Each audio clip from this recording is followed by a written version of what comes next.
Assalamualaikum warahmatullahi wabarakatuh. Perkenalkan, nama saya Sukma Rukmana, NPM 190120150. Di sini saya akan membahas kasus mengenai suatu perusahaan bernama PT Bulan Sabit yang bergerak di bidang industri makanan dan minuman atau F&B yang berencana untuk melakukan ekspansi bisnisnya ke 3 pulau besar di Indonesia, di antaranya Sumatera, Kalimantan, dan Sulawesi. Poin-poin yang akan saya bahas pada presentasi kali ini meliputi aplikasi rekrutmen karyawan dengan menggunakan aplikasi Odoo, kemudian konsep pemasaran dan alur siklus pembelian. Masuk ke dalam pembahasan yang pertama mengenai penggunaan aplikasi rekrutmen Odoo pada PT Bulan Sabit. Odoo sendiri merupakan rangkaian aplikasi bisnis yang berbasis ERP atau Enterprise Resource Planning, di mana ERP ini biasa diperuntukkan bagi perusahaan manufaktur maupun jasa yang berperan dalam mengintegrasikan dan mengotomatiskan proses bisnis yang berhubungan dengan aspek operasi, produksi, maupun distribusi di perusahaan bersangkutan. Odoo sendiri mencakup semua aplikasi kebutuhan perusahaan seperti finance, penjualan, website, inventory dan MRP, sumber daya manusia, pemasaran, layanan, dan produktivitas. Langkah awal sebelum kita membuat rekrutmen karyawan adalah kita harus mengunjungi website Odoo pada laman www.odoo.com yang kemudian muncul tampilan sebagai berikut. Selanjutnya yang kita butuhkan adalah email atau nomor telepon aktif untuk keperluan registrasi. Dengan klik pada bagian Don't have an account seperti pada tampilan berikut, atau bisa juga langsung dengan klik coba secara gratis tanpa melalui registrasi. Kemudian kita akan diarahkan pada beberapa pilihan aplikasi. Akan tetapi yang dibutuhkan pada kasus ini adalah rekrutmen karyawan. Maka saya memilih aplikasi rekrutmen karyawan dan muncul tampilan form sebagai berikut. Pada form ini kita dapat mengisi nama, email aktif, nama perusahaan, negara, skala perusahaan yang hingga lebih dari 250 karyawan. Akan tetapi di sini saya memilih pada skala 5 sampai 20 karyawan saja. Kemudian ada nomor telepon, bahasa, dan minat utama. Pada minat utama ini saya memilih kategori saya adalah mahasiswa karena sesuai dengan kebutuhan dan kriteria saya, yakni untuk memenuhi tugas UTS saya. Sebelum masuk pada rekrutmen karyawan pada kasus ini, diketahui bahwa masing-masing cabang PT Bulan Sabit dipimpin oleh seorang General Manager atau GM dari kantor pusat dengan kualifikasi sebagai berikut. Yang pertama, memiliki pengalaman lebih dari 10 tahun, kemudian usia kurang dari 50 tahun, yang ketiga ada bersedia ditempatkan pada area cabang yang dipimpin minimal selama 5 tahun, dan yang terakhir dapat membuat strategi pemasaran dan pembiayaan perusahaan cabang. Untuk membuat direktori karyawan General Manager ini, kita akan pergi ke aplikasi karyawan atau bisa klik Employees. Muncul tampilan sebagai berikut, kemudian klik buat. Selanjutnya isi form direktori karyawan sesuai dengan format data yang dibutuhkan sebagai berikut. Pada form direktori karyawan ini kita bisa tahu mengenai work information, private information, dan human resource setting pada karyawan tersebut. Berikut adalah tampilan form yang sudah terisi dan tersimpan. Kali ini kita baru akan masuk pada rekrutmen karyawan. Langkah pertama adalah klik rekrutmen pada tampilan aplikasi berikut. Kemudian kita akan diarahkan pada job position. Tentunya sebelum kita masuk pada proses rekrutmen, kita harus tahu dulu job position apa sih yang dibutuhkan oleh perusahaan. Nah, dalam kasus ini job position yang dibutuhkan oleh PT Bulan Sabit ada 4, yakni meliputi staf produksi, digital marketing, human resource staff, dan finance admin. Untuk membuat job position ini dapat dilakukan dengan klik buat seperti pada tampilan berikut, kemudian isi dengan jabatan yang dibutuhkan, serta email domain perusahaan untuk pelamar kerja sehingga pelamar dapat mengirim resumenya pada alamat email tersebut. Kemudian lakukan langkah-langkah tersebut hingga sesuai dengan 4 kebutuhan job position. Kemudian klik simpan dan untuk hasilnya dapat dilihat sebagai berikut. Untuk menambahkan deskripsi pekerjaan bisa dilakukan dengan cara klik titik 3 pada tampilan berikut, kemudian klik edit. Di sini kita bisa menambahkan deskripsi kerja dan rekrutmen atau jumlah karyawan baru yang dibutuhkan. Dalam deskripsi pekerjaan, saya memberikan contoh yang di dalamnya juga terdapat syarat kerja.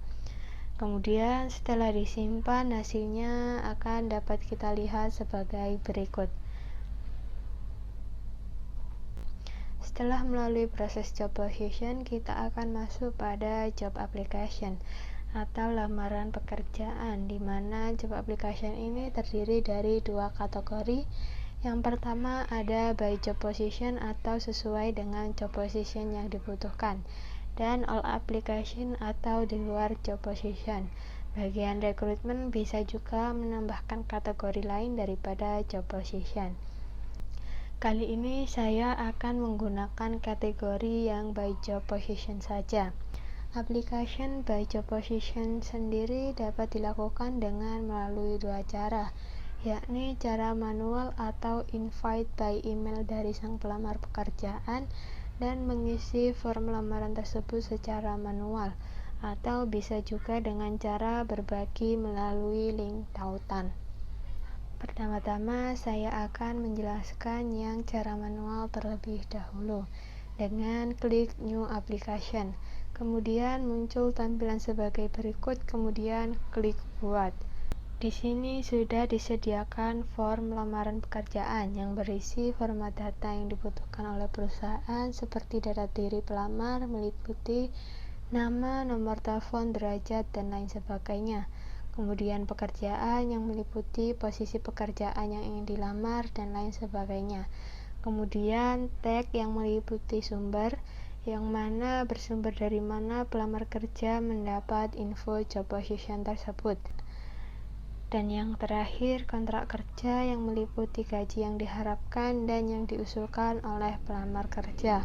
Untuk tag, recruiter, appreciation, dan ketersediaan merupakan data yang tidak perlu diisi oleh pelamar, karena format data tersebut digunakan oleh perusahaan.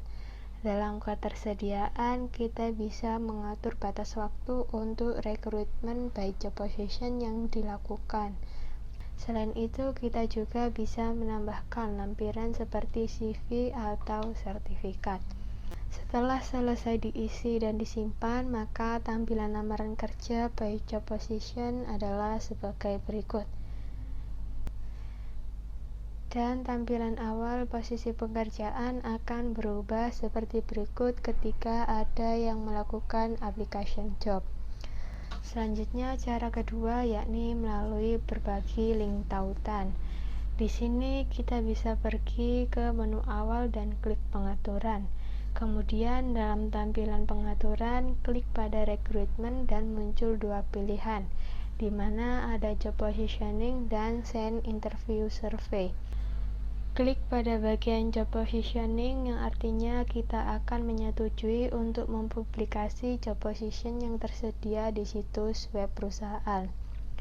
Kemudian kita harus kembali lagi pada menu posisi pekerjaan untuk melakukan publikasi dengan klik pada button di samping kata publish. Lakukan publikasi pada semua job position dan hasilnya dapat dilihat sebagai berikut. Kemudian klik pada simbol link. Akan muncul tampilan sebagai berikut. Copy link tersebut kemudian bagikan kepada pelamar pekerjaan baik melalui media sosial, Google Ads, LinkedIn, dan pada situs pengiklanan job position lainnya. Link tersebut juga dapat langsung terhubung dengan beberapa aplikasi seperti Twitter, surat kabar, Monster, mesin pencari web, LinkedIn, lead recall, Glassdoor, Facebook, Craigslist, dan lain sebagainya. Berikut merupakan tampilan situs Odoo bagi pelamar kerja apabila pelamar kerja mengklik pada link tautan tersebut. Dan yang terakhir, berikut merupakan tampilan untuk mengetahui apakah ada pelamar kerja atau belum. Bagian rekrutmen karyawan juga dapat menambahkan tahap-tahap selanjutnya dalam proses rekrutmen karyawan, seperti tahap wawancara pertama, kemudian wawancara kedua atau wawancara lanjutan, hingga pada penekanan kontrak apabila pelamar kerja tersebut diterima dalam proses rekrutmen karyawan kali ini. Masuk ke dalam pembahasan yang kedua mengenai konsep pemasaran. Untuk konsep pemasaran sendiri yang akan saya gunakan dalam kasus ini tidak lain adalah menggunakan bauran dari konsep marketing mix, di mana marketing mix dalam pemasaran merupakan kumpulan alat pemasaran taktis yang terdiri dari produk, price, place, dan promotion. Organisasi atau sebuah perusahaan biasanya menggunakan marketing mix ini untuk mempengaruhi feedback konsumen terhadap produk atau jasa yang dihasilkan. Yang pertama ada lokasi atau place. Lokasi merupakan salah satu faktor yang penting dalam mempengaruhi proses keputusan pembelian. PT Bulan Sabit sendiri berencana untuk melakukan ekspansi bisnisnya ke 3 pulau besar di Indonesia, di antaranya Sumatera, Kalimantan, dan Sulawesi. Dalam hal ini, indikator yang mungkin bisa digunakan dalam pemilihan lokasi di setiap cabang meliputi: yang pertama, kemudahan dalam menemukan produk makanan dan minuman yang dijual oleh PT Bulan Sabit. Yang kedua, ada ketersediaan produk di setiap toko retail. Yang ketiga, kemudahan dalam menjangkau toko retail PT Bulan Sabit. Kemudian yang keempat, lokasi retail yang strategis, seperti berada pada tempat yang dekat dengan kawasan komersil dan kawasan wisata serta pada pusat-pusat kota. Kemudian apabila produk bisa diterima oleh konsumen, PT Bulan Sabit bisa mulai masuk pada setiap daerah pada 3 pulau tersebut, atau bisa juga melakukan ekspansi kembali ke pulau besar lain di Indonesia atau bahkan ke luar negeri. Kemudian yang kedua ada produk. Produk sendiri merupakan sesuatu yang ditawarkan sebagai usaha untuk memenuhi kebutuhan dan keinginan konsumen. Produk yang ditawarkan oleh PT Bulan Sabit sendiri adalah makanan dan minuman.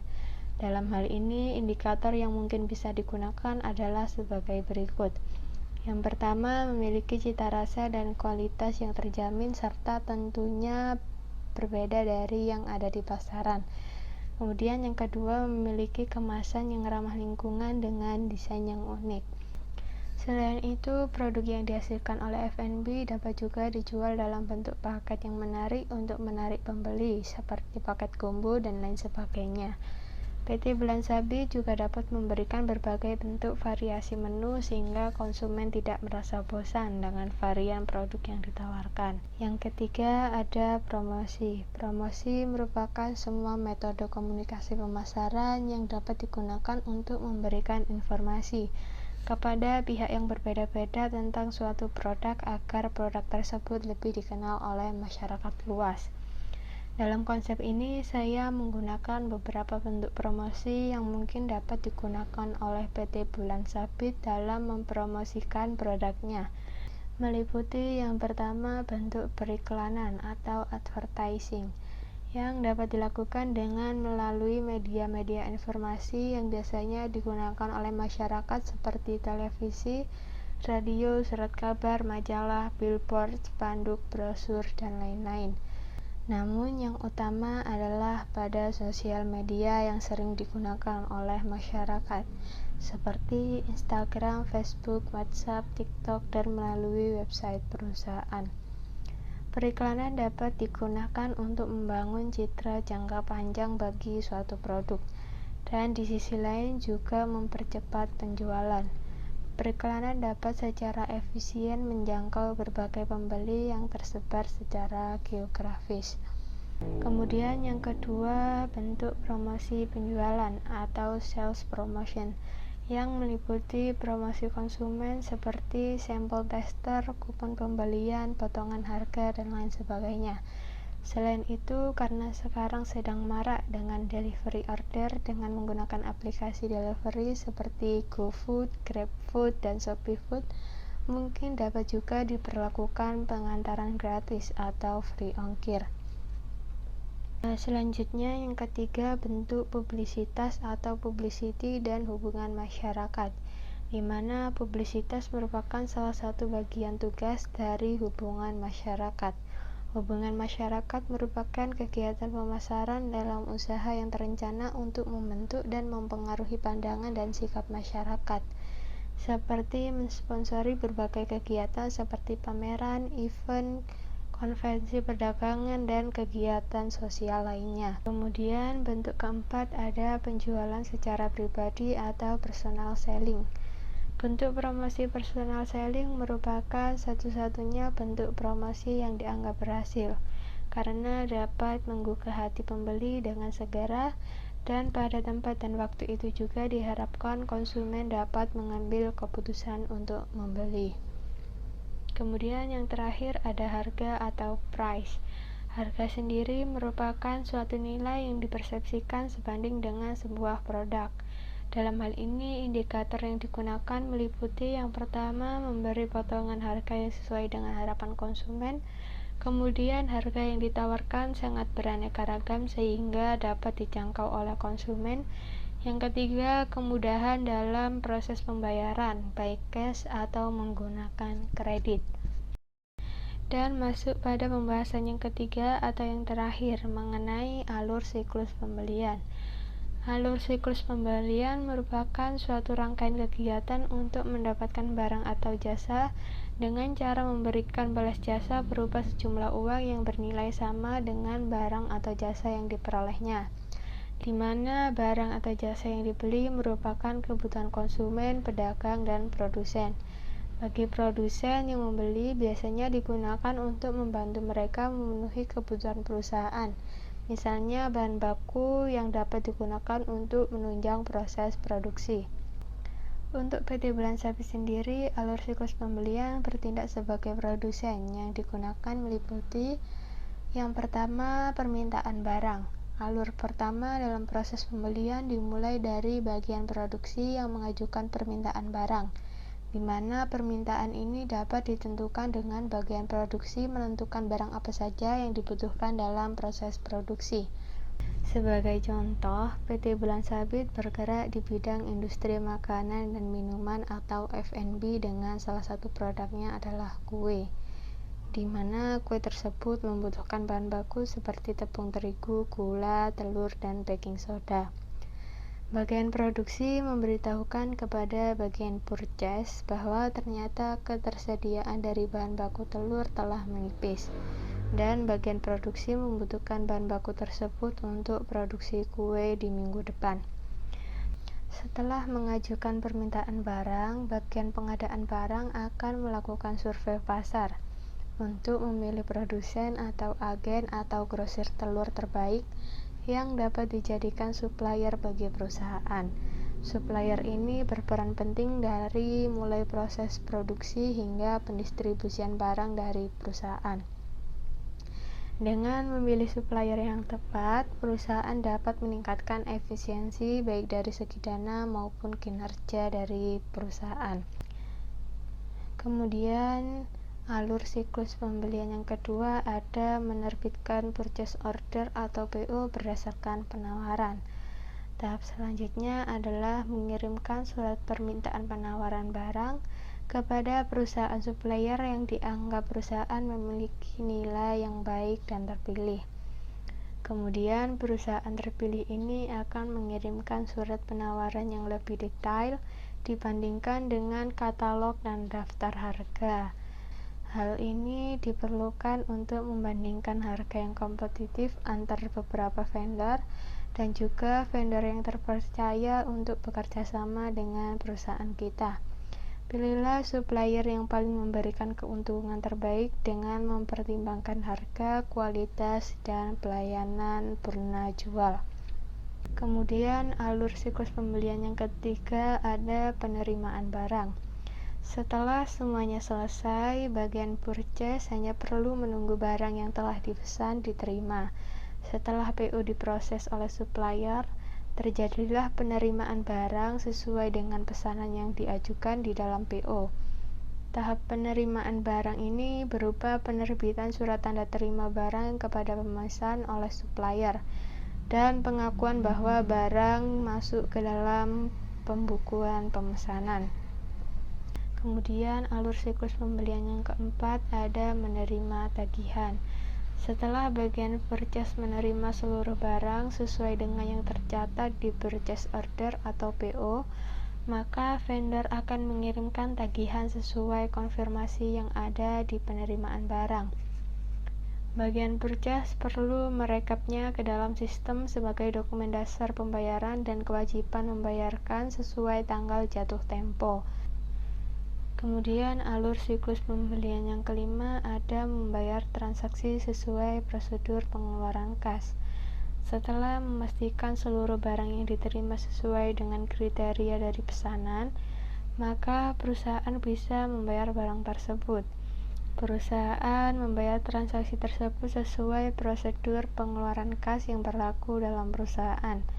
Hal ini bertujuan untuk mempermudah proses pembukuan keuangan di perusahaan. Kemudian alur siklus pembelian yang terakhir adalah retur pembelian. Ketika dalam penerimaan barang terjadi kesalahan, kekeliruan, atau kecacatan atas produk, seperti telur yang pecah, kosong, busuk, dan lain sebagainya, pihak purchase bisa melakukan retur barang kepada supplier. Namun, jika seluruh barang diterima dengan baik dan sesuai, proses ini tidak perlu dilakukan oleh PT Bulan Sabit. Sekian presentasi dan pembahasan kasus pada PT Bulan Sabit ini sebagai tugas UTS saya. Mohon maaf apabila terdapat kesalahan dalam pemilihan kata dan kekurangan dalam penyampaian materi.